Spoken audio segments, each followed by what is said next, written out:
2022 প্রাইমারিটের interview 82 থেকে 90-এর মধ্যে টেটে score রয়েছে এবং এসসি এসটি ওবিসি নতুন করে কিন্তু কাস্ট সার্টিফিকেটগুলো আবার ভেরিফিকেশন করা হবে। তো সেক্ষেত্রে চাকরি কি হবে? অভিজ্ঞ শিক্ষক আর কি বলছেন, আমি কয়েকজন অভিজ্ঞ শিক্ষকদের সাথে কথা বলেছি, যারা বর্তমান প্রাথমিক শিক্ষকতা চাকরি করেছেন। এবং প্রথমে বলে দিই, আমি কিন্তু কোনো জ্ঞান দিচ্ছি না, আমি একজন প্রাথমিক শিক্ষকতার চাকরি পাওয়ার জন্য পরীক্ষার্থী। তো অভিজ্ঞ শিক্ষকরা যা বলেছেন, তো এটা নিয়ে কিছু কথা বলবো। তাই ভিডিওটা যারা দেখবেন প্রথম থেকে শেষ পর্যন্ত দেখবেন, তাহলেই বুঝতে পারবেন যে আমি কী বলতে চাইলাম। তো welcome to my YouTube channel education is life with Soudip পাত্র।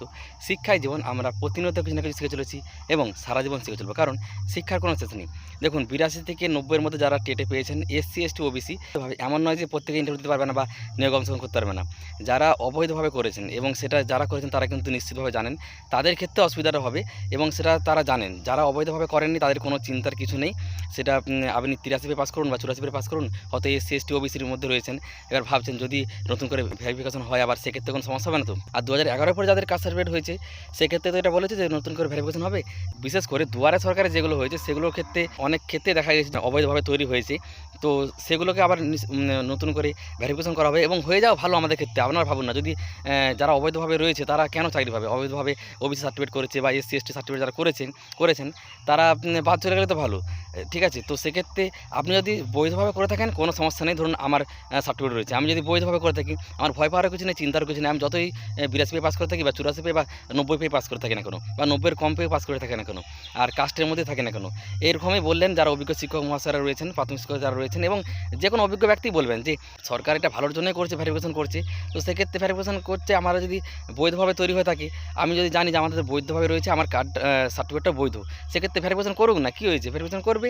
তো সেক্ষেত্রে একটা জিনিস ভালো হবে, যারা অবৈধভাবে করেছে, কিছুজন কিন্তু অবৈধভাবে রয়েছেন, তাদের কিন্তু বাতিল হয়ে যাবে। তো 82 থেকে 90-এর মধ্যে যতই আপনার স্টেটের নাম্বার থাক, এবং যাদের 11 সালের পরে কাস্ট সার্টিফিকেট হয়েছে এসসি এসটি ওবিসি, কোনো রকম কোনো চিন্তার কিছুই নেই, এরকমই জানালেন অভিজ্ঞ যারা প্রাথমিক শিক্ষকরা রয়েছেন। যতই রিভেরিফিকেশন হোক, আমাদের যদি বৈধভাবে হয়ে থাকে, আপনার যদি বৈধভাবে কার্ডটা হয়ে থাকে, সেক্ষেত্রে চিন্তার কিছু নেই, ভয়ের কিছু নেই, কারণ আপনার ভেরিফিকেশন হবে, আপনি তারা দেখতে পাবে যে এটা কিন্তু বৈধ কাস্ট সার্টিফিকেট, যতই সেটা 11 সালের পরে হয়ে থাকুক। তো 82 থেকে 90-এর মধ্যে আপনি যদি পেয়ে থাকেন এসসি এসটি ওবিসি, যে কাস্টেরই হোক না কেন, আপনি যদি জেনে থাকেন যে বৈধভাবে হয়েছে, কোনো রকম কোনো চিন্তার কিছু নেই, আর ইন্টারভিউ দিতে পারবেন এবং নিয়োগ প্রক্রিয়ায় অংশগ্রহণ করে আপনি চাকরি পেয়ে যাবেন যদি ভালো ফল করতে পারেন ইন্টারভিউতে। এবার যারা অবৈধভাবে করেছেন তারা কিন্তু নিজেরাও জানেন, তারাই হয়তো চিন্তা করেছেন, ভয় করছেন।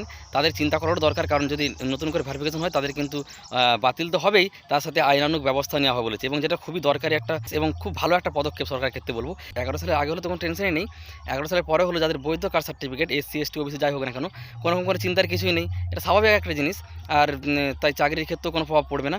তো এটা বরং একদিকে ভালোই হচ্ছে, যারা অবৈধভাবে ঢুকেছে, এসসি হোক এসটি হোক বা ওবিসি হোক, তাদের কিন্তু সার্টিফিকেটটা বাতিল হয়ে যাবে। এবং আরও কিছুজন যারা প্রকৃতপক্ষেই কাস্টের মধ্যে রয়েছে এসসি এসটি ওবিসি, মানে কী বলবো, দুর্বল শ্রেণীর, তাদের কিন্তু চাকরি পাওয়ার সুযোগটা আরও বেড়ে যাবে। কিছুজন তাদের কম্পিটিশনটা কমে যাবে, তো চাকরি পাওয়ার সুযোগটা তাদের ক্ষেত্রে বাড়বে। যাদের 82 থেকে 90-এর মধ্যে রয়েছে, যদি বৈধ সার্টিফিকেট আপনি জেনে থাকেন যে বৈধভাবে হয়েছে, কোনো রকম আপনি কোনো দুর্নীতি করেননি, অবৈধভাবে করেননি, তাহলে চিন্তার কিছুই নেই। তো আপনাদের এই বিষয়ে কী মতামত রয়েছে, আপনারা অবশ্যই আপনাদের মূল্যবান মতামত জানাবেন। নতুন করে যে সরকার থেকে এসসি এসটি ওবিসি 11 সালের পর থেকে যেগুলো ভেরিফিকেশন করা হবে বলেছি, এটাই করা ঠিক হচ্ছে বা করা কি উচিত নাকি উচিত নয়, বা করলে কি ভালো হবে কি খারাপ হবে? আপনারা অবশ্যই কমেন্ট করে জানাবেন মূল্যবান মতামতটা। আমি কিছু শিক্ষকদেরকে জিজ্ঞাসা করে ওনারা যেটা বললেন সেটা জানালাম, এবং আমার মতো এই একই কথা আমিও এটাই বলবো যে অবশ্যই ভেরিফিকেশন হওয়া উচিত, যাতে যারা অবৈধভাবে এসসি এসটি বা ওবিসি কাস্ট সার্টিফিকেট করেছে তাদের যাতে বাতিল হয়ে যায়।